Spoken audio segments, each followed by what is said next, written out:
Oke, ini contoh dari laporan PA ya disusun oleh Ilham Maulidra ini.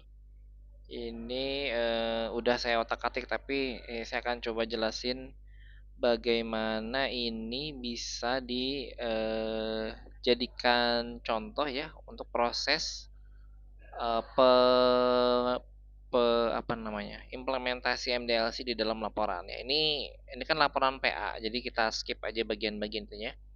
Kita akan fokus di bagian bab 3 dan bab 4. Nah, nanti teman-teman untuk mata kuliah PMI hanya fokus bikin ini aja. Nggak perlu ada tulisan bab 3 bab 4 sih maksudnya. Jadi cukup kan nanti mau bikin aplikasi dengan menggunakan metode MDLC ya. Di sini ada initialization, ada apa nih salah initialization gitu.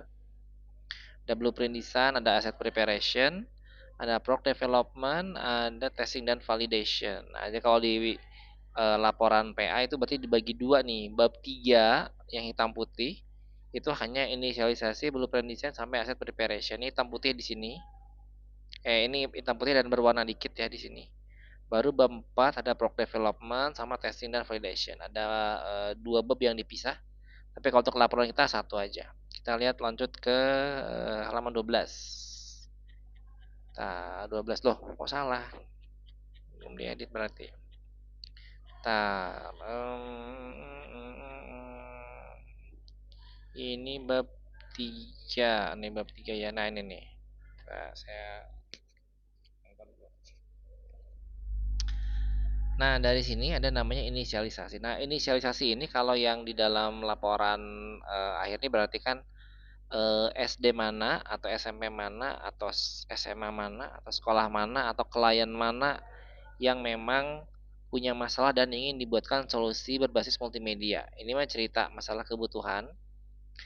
Misalnya ini kan kita lagi judul laporan tentang aplikasi AR ya untuk pengenalan hewan, misalnya memunculkan hewan langka. Nah, memunculkan hewan. Terus apa ya? Memberikan materi hewan langka. Ini ada kebutuhan dan deskripsi lebih lengkapnya. Jadi nomor satu yang bagian inisialisasi adalah bentuknya tulisan.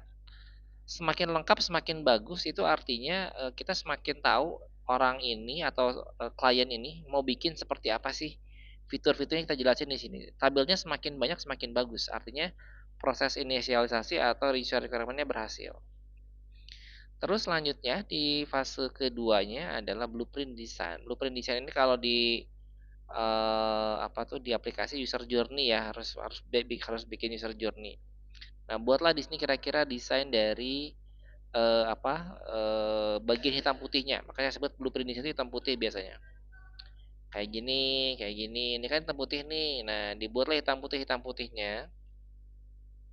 Kira-kira aplikasi yang Anda akan buat itu bentuknya seperti apa? Wujudnya kayak apa? Ini hitam putih ya. Hitam putih, hitam putih. Ini kan termasuk kalau ini ada tampilan cover berarti tampilan bukunya kayak gimana sih? Ini ada logo EVT, ada logo Telkom.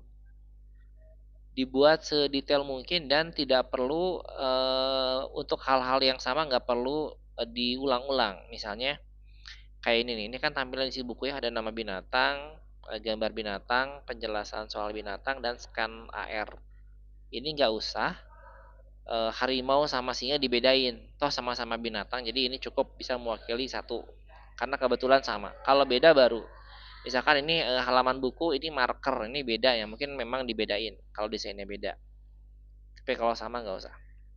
Terus asset preparation. Jadi habis dari yang blueprint desain itu kan rancangan hitam putih. Asset preparation itu fokusnya adalah ke berwarna. Jadi kita mulai menyiapkan aset-aset yang akan digunakan, baik itu aset visual ataupun non visual.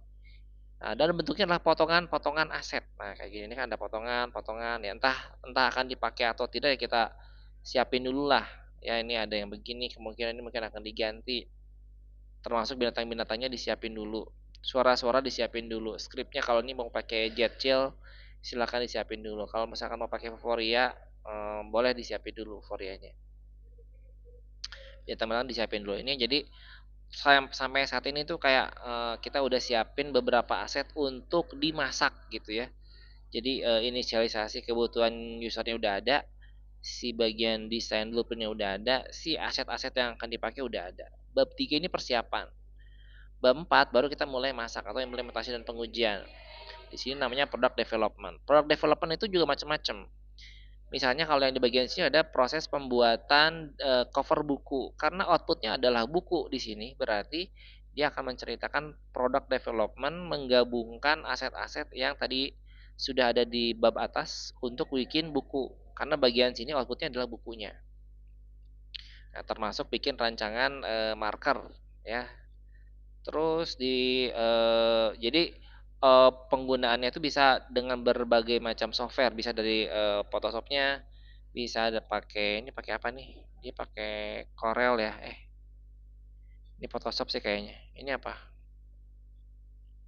Oh, sama lah ya. Ini sama Photoshop, ini bisa masuk ke Microsoft Word juga. Pokoknya digabungin sampai menjadi sebuah buku. Nah, sampai tahap ini dia produk development udah beres nih, udah selesai sampai sini untuk produk bukunya.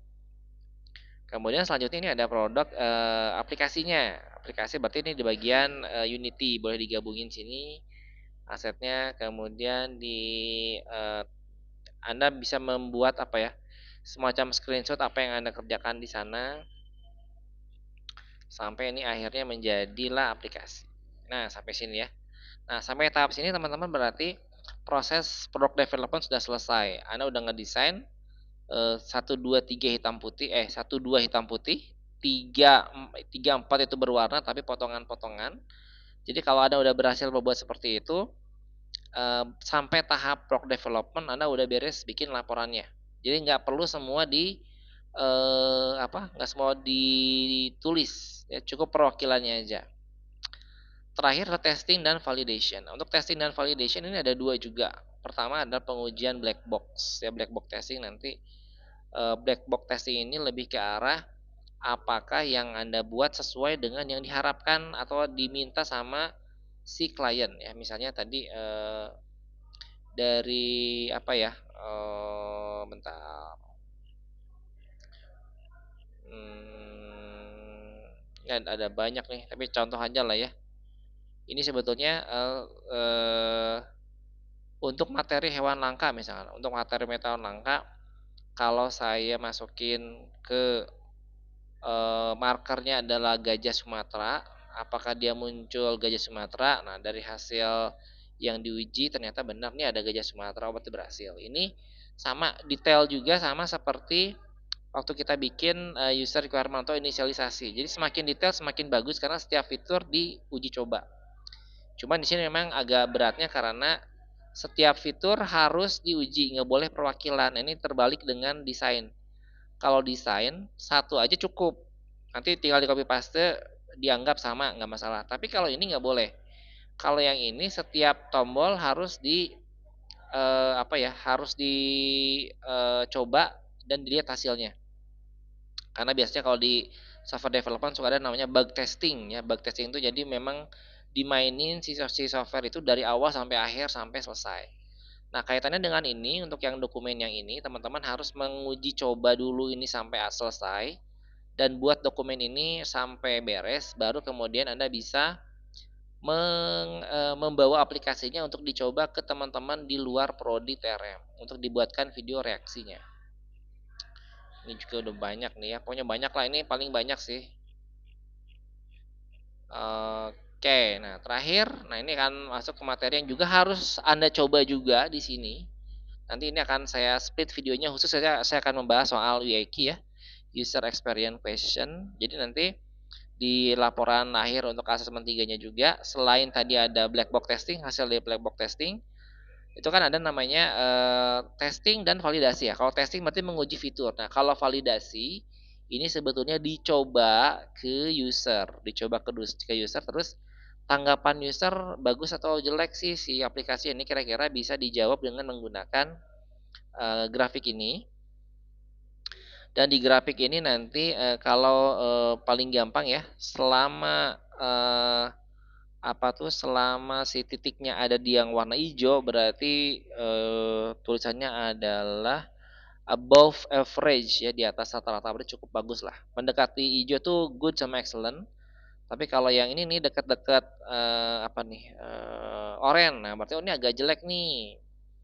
Gitu. Jadi stimulasi. Jadi apa ya, tidak harus dipaksa semuanya di ijo sih nggak masalah dapat yang jelek juga, setidaknya dari yang jelek kita ketahuan, oh berarti aplikasi kita kurang di bagian mana, itu jadinya masukan buat kita. Makanya perlu, 6 faktor ini ya, ada attractiveness, apa nih, purchasability, efisiensi, dependable, stimulasi, sama novelty. Ini ada 6 faktor yang akan kita uji. Nah, teman-teman juga harus mulai, belajar menggunakan ini, terutama buat asesmen 3 nanti harus mulai coba bikin, formnya dan me mendapatkan hasilnya. Ini agak-agak sulit ya karena posisinya, eee teman-teman nanti akan menguji coba ya, akan menguji coba ke 3 orang, non-prodi. Nah, harapan saya sih yang 3 orang non-prodi ini hanya untuk video, reaksi video. Sementara untuk yang kuesioner sebaiknya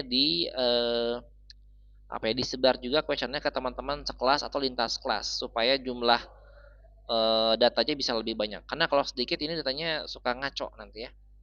Nah, untuk masalah UIQ-nya sendiri nanti akan saya coba jelaskan di video selanjutnya.